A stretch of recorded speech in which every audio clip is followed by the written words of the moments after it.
Day 5। आज से tense आपका गुलाम। Present, past, future. पांचवां दिन, फिफ्थ डे। वर्तमान काल present tense.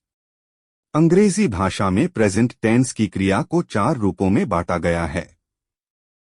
Ram studies, Ram पढ़ता है। राम इज स्टडिंग, राम पढ़ रहा है। राम हैज स्टडीड, राम ने पढ़ लिया है। Ram has been studying since morning. Ram सुबह से पढ़ रहा है। यहां पहले वाक्य में क्रिया वर्तमान काल की तो है, पर समय निश्चित नहीं है। राम स्टडीज, राम पढ़ता है, परंतु यह पता नहीं कि कब से पढ़ता है। दूसरे वाक्य में वर्तमान काल की क्रिया चल रही है। राम इज स्टडिंग, यानी राम इस समय पढ़ रहा है। तीसरे भेद में राम हैज स्टडीड, राम ने पढ़ लिया है, अर्थात क्रिया पूरी हो चुकी है, पर उसे अधिक समय नहीं बीता। और चौथे भेद में Ram has been studying since morning, अर्थात क्रिया एक निश्चित समय से चल रही है। इन्हें क्रमश present indefinite, present continuous, present perfect, present perfect continuous कहा जाता है। ए डज डू। मनीष, क्या तुम अंग्रेजी पढ़ते हो? Do you study English? Shyamal, हाँ। Yes I do. मनीष, क्या लता तुम्हारे घर आती है? Does Lata come to your house? Shyamal, हाँ, वह कभी कभी आती है। Yes she comes sometimes. Manish, क्या तुम मुंबई रहते हो? Do you stay in Mumbai?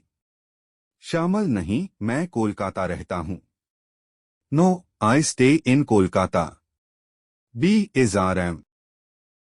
बाला, क्या यही पुस्तक तुम्हें चाहिए? Is this the book you are looking for?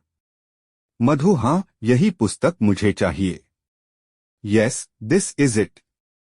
बाला, क्या रीटा फिल्म देख रही है? Is Rita watching a movie? Madhu, नहीं, वह वीडियो गेम खेल रही है। No she is playing a video game. Bala, क्या तुम अब बाजार नहीं जा रही हो? Are you not going to market now? Madhu, नहीं। No I am not. Bala, क्या तुम्हारे पिताजी सरकारी नौकरी करते हैं? Is your father in government service? Madhu, नहीं, मेरे पिताजी व्यापारी हैं। No he is a businessman. Bala, क्या तुम्हारा भाई किसी परीक्षा की तैयारी कर रहा है? Is your brother preparing for some examination? Madhu, हाँ, वह IAS परीक्षा की तैयारी कर रहा है। Yes he is preparing for the IAS examination.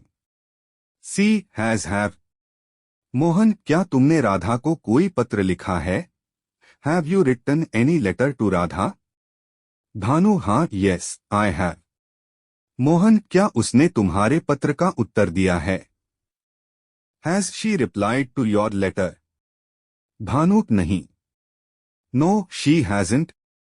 Mohan, क्या तुमने खाना खा लिया है? Have you taken your meals? Bhanu, नहीं, मैंने सुबह का नाश्ता काफी भारी किया था। No I had a heavy breakfast in the morning. Mohan, क्या तुम उसके घर गए थे? Did you go to his place? Bhanu, नहीं, अभी मुझको जाना है। No I have yet to go. The has been have been. Shyam, तुम सुबह से क्या कर रहे हो? What have you been doing since morning? Gopal, यह किताब पढ़ रहा हूं। I have been reading this book. Shyam, क्या कल से यहां भी बरसात हो रही है? Has it been raining here also since? Gopal, हाँ, हो तो रही है, पर रुक रुक कर। Yes it has been but not. Shyam, क्या पानी काफी देर से उबल रहा है? Has the water been boiling for long? Gopal, नहीं, अभी थोड़ी देर से ही उबल रहा है। No it has been boiling only for a little time. हम इस घर में 10 वर्षों से रह रहे हैं। We have been living in this house for 10 years। वह पिछली जनवरी से एक नए प्रोजेक्ट पर काम कर रहा है। he has been working on a new project since January. याद रखें, रिमेंबर। इन वाक्यों को ध्यान से देखिए।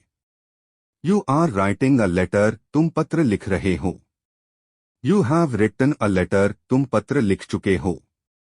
ये दोनों सकारात्मक अफर्मेटिव वाक्य हैं। इनको नकारात्मक नेगेटिव तथा प्रश्नात्मक इंटेरोगेटिव वाक्यों में इस प्रकार बदला जा सकता है।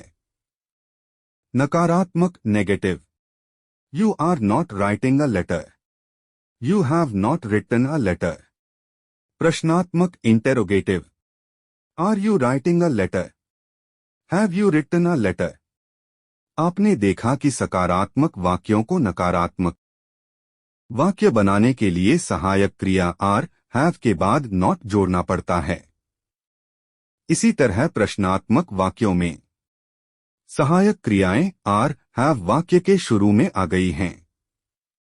इससे हमने सीखा कि प्रेजेंट कंटिन्यूअस टेंस तथा प्रेजेंट परफेक्ट टेंस में सकारात्मक से नकारात्मक तथा प्रश्नात्मक वाक्य आसानी से बनाए जा सकते हैं। अब प्रेजेंट इंडेफिनिट टेंस के उदाहरण लीजिए। यू राइट अ लेटर, तुम पत्र लिखते हो। आई रीड इंग्लिश, मैं अंग्रेजी पढ़ता हूं।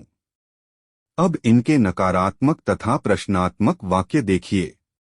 नकारात्मक negative, you do not write a letter, I do not read English. प्रश्नात्मक interrogative, do you write a letter, do I read English.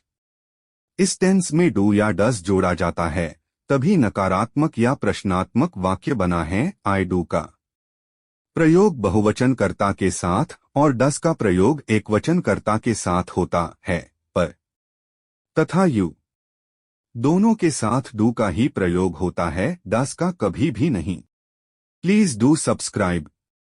Thanks for watching, like and comment share.